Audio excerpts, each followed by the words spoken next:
It was a bright, crisp morning on Highway 82, a scenic route winding through rolling hills and endless plains. The highway was often frequented by bikers, particularly those seeking thrill, camaraderie, and escape from their mundane lives. Among them was a group known as the Iron Fangs, a name that matched their loud bikes, leather jackets, and unrestrained attitude. On this particular day, their rumbling engines echoed across the otherwise serene stretch of road as they sped through. They had plans to stop for a brief rest at the abandoned rest area on mile marker 52, a spot infamous for its ghost stories and desolation. The encounter began as they pulled into the rest area, parking their motorcycles in a neat row, their bright chrome shimmering under the morning sun. As they stretched and shared jokes, the sound of rustling nearby caught their attention. From behind a patch of overgrown bushes emerged a stray dog,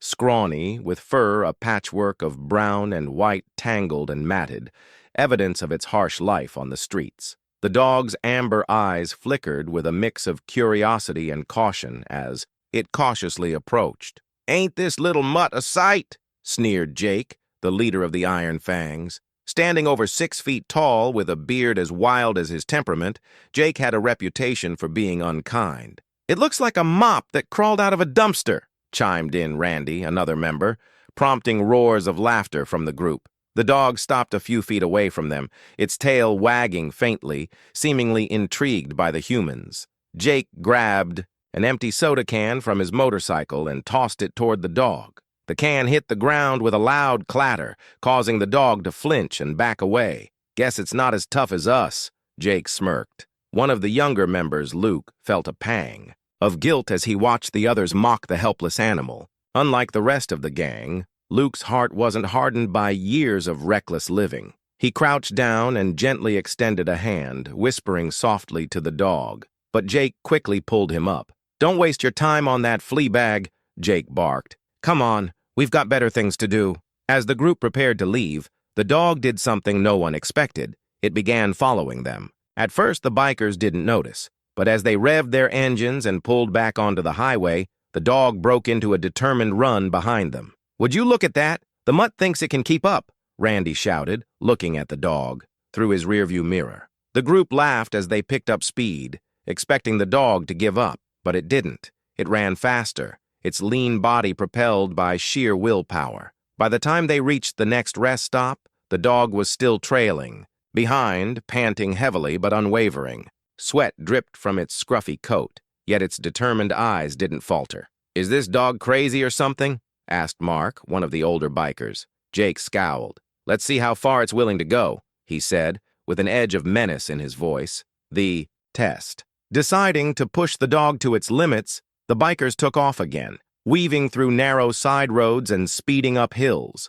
They darted through paths where no stray animal should have been able to follow. Yet every time they stopped to catch their breath or regroup, the dog would appear shortly after, limping but resolute. Despite the group's taunts and mocking, Luke began to admire the dog's tenacity. "This dog is something else, isn't it?" he said softly. His comment was drowned out by Jake's laughter. "Something else, it's stubborn," Jake retorted. He crouched down and threw a rock near the dog, intentionally missing it. "Go on, Scram." The dog didn't move. Instead, it stared straight at Jake, its golden eyes burning with an intensity that silenced the gang for a moment. "What the hell is wrong with this thing?" muttered Randy, now feeling a twinge of unease. The revelation. The bikers pressed on, the dog continuing its relentless pursuit. The sun was beginning to set, painting the sky in hues of orange and purple. By this point, the bikers were exhausted. Their plan for a carefree ride had turned into something far stranger, a relentless game of chase with a scrappy stray dog that refused to quit. When they stopped again at an overlook, Luke broke away from the group and approached the dog, kneeling down. He pulled a protein bar from his jacket pocket and unwrapped it. "Here," he said softly, extending it toward the dog. For the first time, the dog hesitated before cautiously stepping forward, its nose twitching as it sniffed the offering before gently taking it from Luke's hand. The moment felt profound, almost sacred. Jake scoffed. Don't tell me you're getting soft over this stupid mutt, he said, but with a hint of uncertainty in his voice. The dog finished the bar and, to everyone's shock, turned and tried a few feet away before stopping. It looked back at the group and barked as if beckoning them to follow. "What now? Is it playing games with us?" Randy asked nervously. Against their better judgment, the group decided to follow the dog.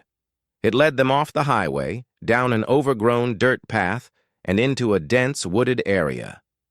The twist came as the bikers exchanged uneasy glances. Just as they were about to turn back, they heard a faint sound, a voice calling for help. "You hear that?" Luke asked, eyes wide. They listened intently and heard it again. The dog barked and ran ahead, guiding them toward the source. They followed closely behind. The bikers came upon a shallow ravine where a car had skidded off the road and overturned. Inside, a woman was trapped, her face pale, eyes pleading for help. "Help me, please," she cried weakly. Without hesitation, the bikers sprang into action. They worked together to pry open the car door and carefully pull the woman out. She was bruised and shaken, but alive. The group called emergency services and stayed with her until paramedics arrived. As the ambulance took the woman away, the bikers turned to the dog, standing a few feet away with its tail wagging slightly, its expression one of quiet satisfaction. "I can't believe it," Jake muttered, shaking his head. This dog knew a new beginning. The incident left the bikers speechless. Their earlier bravado and cruelty had been replaced with awe and gratitude. Jake, the toughest of them all, approached the dog and crouched down, his usually stern face softening. "You saved her," he said quietly. "Guess we owe you." The dog wagged its tail and leaned into Jake's hand as he scratched behind its ears. "Looks like this one burned a spot with the iron fangs," Luke said with a grin. The group laughed, but this time it was filled with genuine warmth. They decided to name the dog Spirit, a fitting tribute to its indomitable will and bravery. From that day forward, Spirit became a permanent member of the Iron Fangs, riding with them on their adventures, a symbol of resilience, loyalty, and the power of unexpected heroes. Epilogue.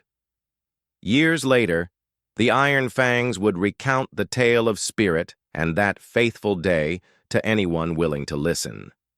It became their most cherished story, a reminder of their own humanity. As for Spirit, it found not just a pack of bikers, but a family and a place where it truly belonged. The moral of the story: compassion and perseverance can lead to unexpected transformations. Even in the toughest circumstances, kindness and determination can bridge gaps, heal hearts, and reveal the hidden strength within us all. Sometimes, heroes come in the most unassuming forms, reminding us of the power of loyalty, redemption, and second chances.